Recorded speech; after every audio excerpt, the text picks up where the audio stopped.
Okay, well, I thought I'd do something slightly different today and review not just but my favourite Jaeger from the Pacific Rim series of films and the anime series. I think he makes an appearance in, though I can't remember.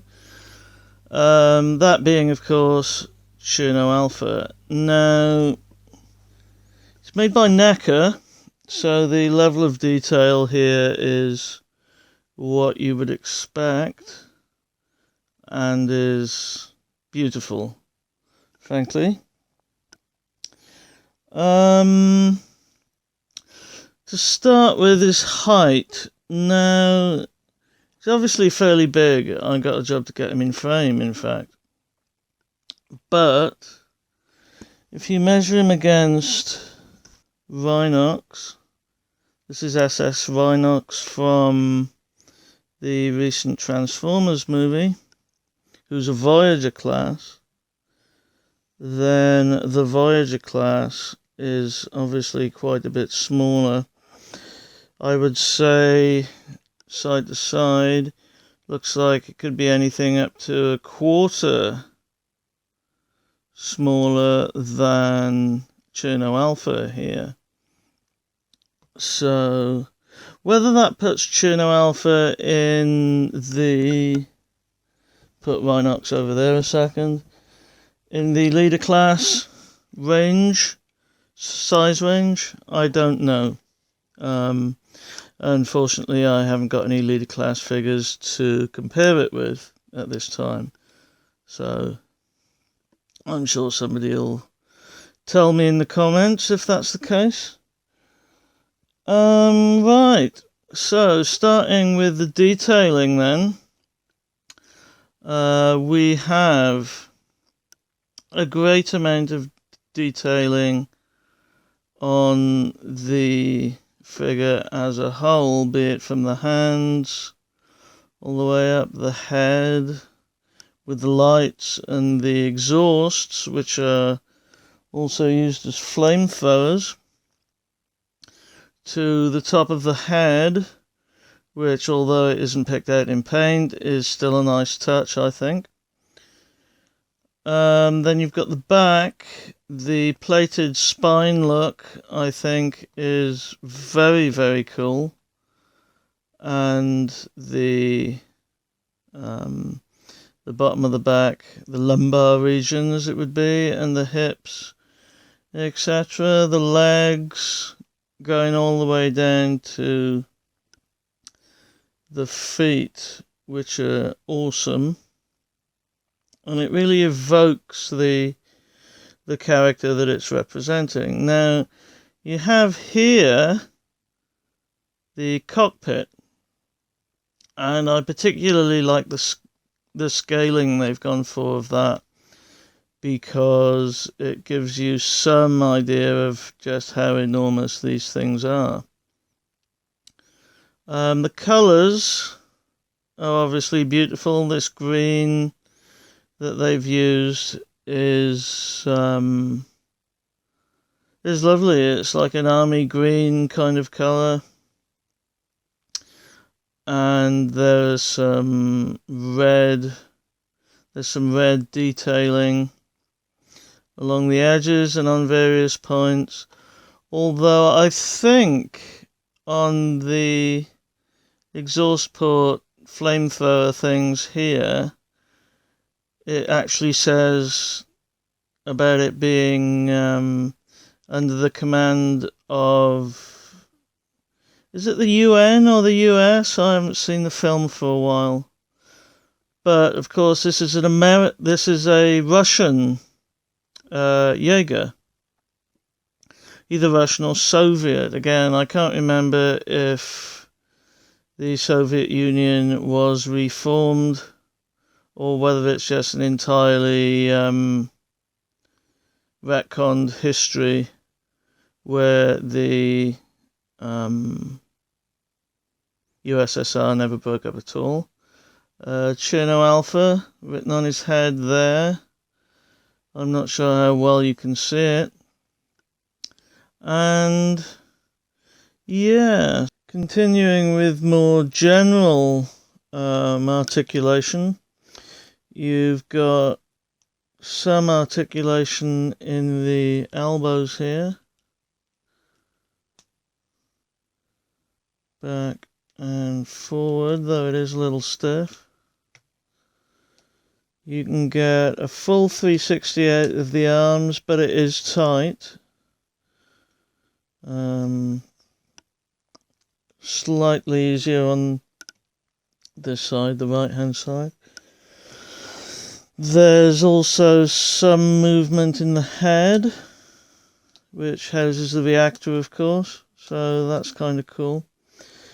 You've got a little bit of waist swivel. I don't know how many degrees that is, maybe between 30 and 45 degrees by the look of it. Combined with a little bit of lean at the waist as well. Plus, then of course you've got the legs, quite a deep knee bend, goes back just over 90 degrees. But the kick, if you like, from the hip is that big. So it's got quite a lot of movement of the legs from the hips, forward and backwards. And it's more or less an equal amount front and back, which is very cool. Now, of course, if you're that way inclined, you can dynamically pose him. I just usually keep him like that. But you can position him so that he is in a running pose, if you want. Sort of like that. And everything in between, you've got a little bit of foot tilt as well, though not very much. But there is some there for posing purposes. So then we get to the functionality in the fists. Now, the fists are telescoping, so they come out that far, they go in that far. It was kind of a spring-loaded punch in the film, and the hands open to reveal the roll of quarters device, which kind of acts as a fist filler to make the punch that more devastating. The fists are also, I think they're called Tesla fists, and they deliver a electric shock, as well as the flamethrowers and the punch itself. It can cause electric shocks, which is kind of potent on the battlefield. Okay, so as I say, here's the cockpit to give you some scale. This particular Jaeger, of course, being piloted by a husband and wife team. Okay, so we also have nice colouring at the shoulder and the elbows. Here there are stars on the shoulders, which I don't think can be picked out with this camera, clearly.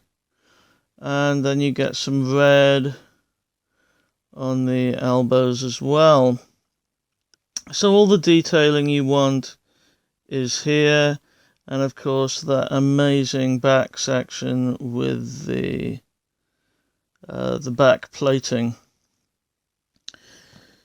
So yeah, that is, of course, before I sum it up, actually, of course, in the first film, things don't end particularly well for this particular Jaeger. He gets killed by a kaiju known as Leatherback that just kind of squashes him, which is somehow a fitting death, I think. It's good that he went out in battle, as a warrior should, I think. But yes. So, and as I say, I think he makes some kind of appearance in the anime series as well, but I haven't seen that, so I would have to watch that to be 100% certain. Okay, so that then is my review, if you like, of Cherno Alpha. Got his light on the front there as well, which is very cool. Review of Cherno Alpha, and I hope you enjoyed it. And please like, share, comment, and subscribe. And I will speak to you soon. I also have another channel now, which I will put the details of, and which is a gaming channel called Newbie Do Gaming, and that is, as I say, quite a new channel, so if you could give it a look and maybe subscribe to it if you like it, that would be great. Help the channel to grow a little bit. But also, I recently bought an HP Omen gaming laptop, so the quality of those videos should improve from a technical standpoint. The laptop I've been using up till now is quite low spec, so make of that what you will, essentially. But things will improve. I am currently playing through a game called Untold Stories, which has elements of text adventure and is quite a nostalgia trip for me personally, so that's kind of cool. I've also covered a game called Inside, which is the sequel to a game called Limbo from a few years ago. Well, not really a sequel, but it's made by the same people, and it's... is it a sequel? Not in terms of story, but in terms of atmosphere, I would say it may well be. Certainly it's made by the same people. And yeah, so if you could check that out, that would be appreciated. And that is all for today. I thank you for watching, and I will speak to you soon. Bye for now.